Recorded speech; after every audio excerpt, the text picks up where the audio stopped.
Bienvenue dans cette nouvelle vidéo du marathon du podcast. Alors j'arrive presque à la fin de ce marathon pour l'instant, donc j'arrive à court de questions, il m'en reste deux. C'est deux questions posées par Laure du coup, et je vais répondre à une question de Laure aujourd'hui, et puis une autre demain comme j'ai fait hier et puis avant-hier. Donc Laure me pose une question un peu plus technique, une question sur la prise de vue, une question sur le portrait principalement, et elle me demande: Jérémy, comment gères-tu une personne qui ne s'aime pas en photo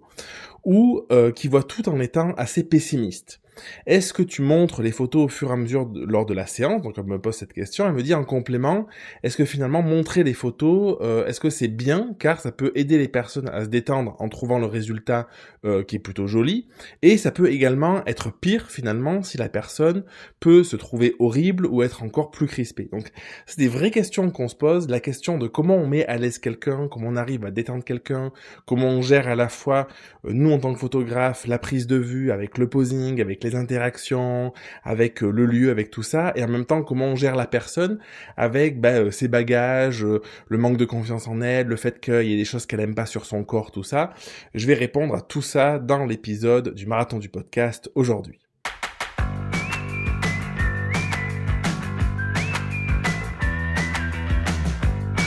Alors pour commencer, petit disclaimer, je sais pas comment le dire, mais personnellement, ça ne m'est jamais arrivé, je crois que ça ne m'est jamais arrivé en 11 ans, d'avoir quelqu'un qui se détestait en photo. Pour les shoots portraits avec les particuliers, donc les shoots, les séances reconnexion, j'ai une offre de séance reconnexion, c'est vraiment une offre où on va travailler l'estime de soi, la confiance en soi, tout ça. Du coup, a priori, quand tu vas faire une séance photo comme ça, c'est pas que tu te détestes absolument, parce que sinon il faut être un peu maso. Donc en tout cas, moi ma cible, c'est des personnes qui sont sur le chemin d'une plus grande acceptation de leur corps, sur le côté psychologique et tout ça.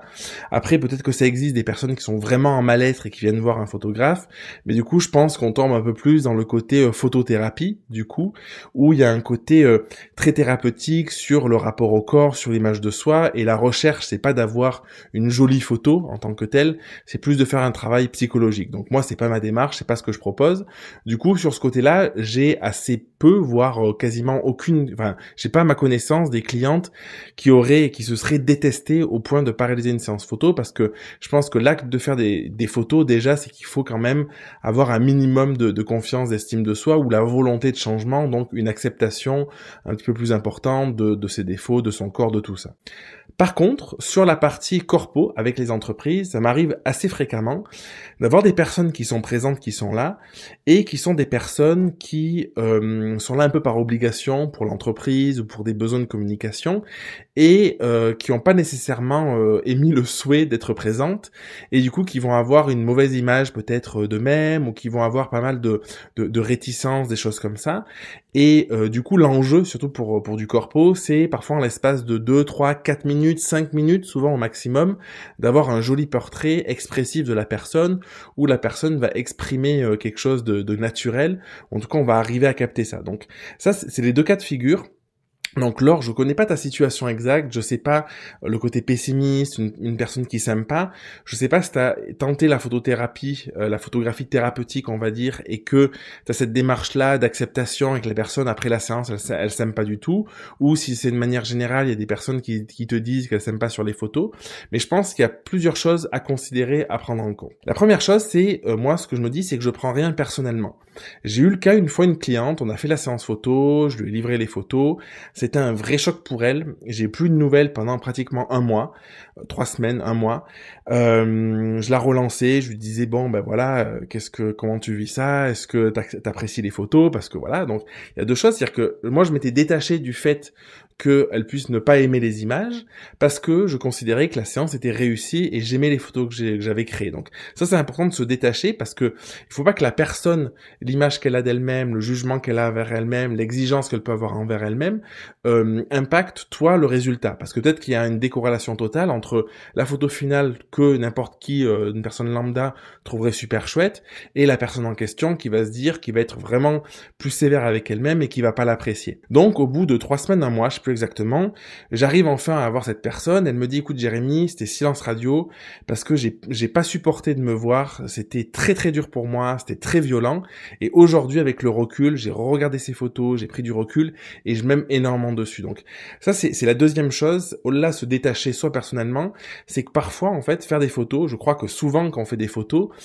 on renvoie une image de la personne, donc une image qui va être plus ou moins flatteuse en fonction de la qualité des photos, en fonction du moment vécu, en fonction de plein de paramètres. Et du coup, il faut accepter que parfois ça peut être un peu violent pour ces personnes, si elles s'y sont pas préparées, ou si elles font la démarche, mais que sur le coup, elles ont réussi en séance parce que tu as bien fait ton boulot de se lâcher, de lâcher plein de trucs, et se confronter parfois avec l'image qu'elles ont de l'extérieur d'elles-mêmes et l'image parfois réelle de se voir en image, en photo, sur beaucoup de photos, ça peut être assez violent. J'ai une fois une cliente aussi, après la séance, du coup, elle trouvait qu'elle avait une poitrine qui était pas du tout à son avantage et ça lui a vraiment déplu. Elle avait jamais fait attention à ça. C'est pas, quand j'ai jamais fait attention, c'est pas quelque chose qui lui plaisait plus que ça, mais là c'était un peu violent et du coup après elle a fait de la chirurgie, donc elle s'en est rendue compte. Ça a été un effet assez positif. Enfin, positif, je sais pas comment dire parce que je sais pas si c'est positif ou pas de faire de la chirurgie ou de pas s'accepter tel qu'on est, mais en tout cas pour elle c'était bénéfique parce qu'elle a pris conscience de quelque chose, elle a réussi à le transformer. Il y a un autre truc que je voulais te partager aujourd'hui dans ce podcast, c'est l'importance de considérer, d'avoir en tête que la séance photo, c'est juste un laps de temps c'est un chemin, en fait. Je sais pas comment le dire. C'est pas une destination. C'est-à-dire que c'est difficile de vendre un résultat, surtout quand on prend du portrait avec des personnes qui sont pas à l'aise. Alors, je sais pas, Laure, ton cas exact, mais si c'est une personne qui vient pour plus de confiance en elle, on peut pas promettre à quelqu'un qu'elle va ressortir pump and up, confiance à bloc et tout ça, parce que c'est rarement le cas. Je pense que c'est même peut-être jamais le cas. C'est juste un chemin comme tout dans la vie où à un moment il y a une expérience, on va apprendre des choses, on va rejeter des choses, en tout cas ça va nous permettre d'avancer sur ce chemin de manière parfois plus positive ou plus négative. Moi je fais partie des personnes qui pensent que les événements négatifs de la vie, même s'ils sont parfois douloureux ou pas agréables sur le coup, nous permettent de nous enseigner énormément de choses et nous font énormément grandir. Donc quand tout se passe bien, c'est chouette, ça se passe bien, mais c'est souvent quand ça se passe mal qu'on va grandir, qu'on va progresser, qu'on va se poser les bonnes questions, qu'on va avoir aussi les bons déclics, qu'on va avancer personnellement. Ensuite, donc pour rentrer un peu plus dans le détail, dans le comment, dans le concret, moi quand je suis en séance, j'ai mis en place en amont toute une démarche. J'ai un questionnaire, je passe du temps au téléphone ou en visio avec la personne pour pouvoir échanger justement sur qu'est-ce qu'elle aime pas, quels sont ses blocages, est-ce qu'il y a des trucs peut-être qui sont pas directement liés avec l'image de soi, mais des messages un petit peu inconscients ou négatifs que la personne s'envoie. Et du coup, j'ai fait en sorte de construire, en tout cas mon offre de séance reconnexion, j'ai fait en sorte de construire une offre où il y a tout cet accompagnement en amont, où il y a toutes ces questions, il y a toute cette partie-là, pour que justement le jour J, la personne est déjà un peu cheminée et que les photos soient une concrétisation de on va montrer qui tu es à un instant T. Et du coup, d'où l'importance de pas promettre de montrer quelque chose que la personne ne serait pas, parce que ce serait trop éloigné. C'est d'essayer d'être le plus juste possible sur la personne, ce qu'elle est, ce qu'elle aime pas, pour qu'elle en prenne conscience, pour que les photos soient le plus naturel, le plus proche possible de ce qu'elle est, pour que l'enjeu, pour moi c'est ça en photo, c'est que la personne arrive à s'accepter, à s'aimer telle qu'elle est. En séance corpo, c'est un peu différent, parce que du coup, la personne, comme je t'ai dit, elle a rien demandé,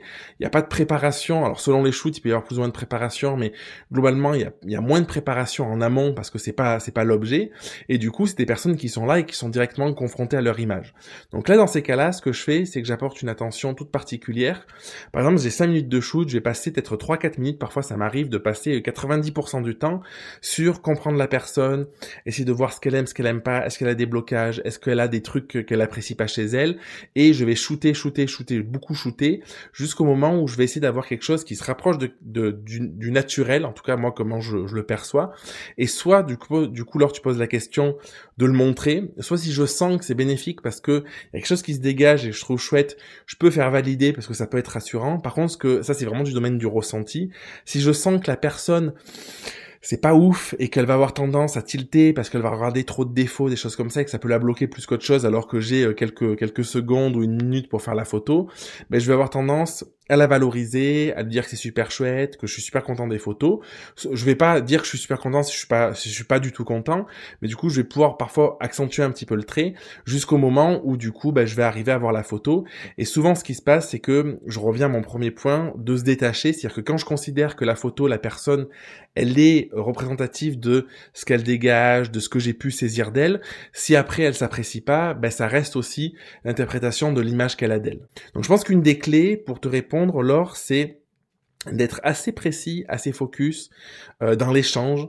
d'avoir une compréhension la plus fine possible de ce qu'aime la personne, ce qu'aime pas la personne chez elle, encore une fois que ce soit sur le plan physique, mais souvent en fait ça va au-delà du plan physique, c'est-à-dire que on peut dire bon ben j'ai un profil que j'aime moins, admettons, mais ce qui se passe c'est que le profil qu'on aime moins, c'est pas qu'on l'aime moins en tant que tel, c'est parce que par rapport à la comparaison à d'autres personnes, à la société, aux standards, à tout ça, ben on se dit ben je suis pas dans la norme parfois, ou alors on a été critiqué petit, on a été jugé sur un trait physique ou un trait de caractère, ce qui fait qu'on peut avoir à l'âge adulte un blocage. Donc moi j'essaye d'aller vraiment travailler sur ces aspects-là pour essayer de les comprendre, de les prendre en compte, en considération, pour qu'au moment de la séance, au moment de la prise de vue, je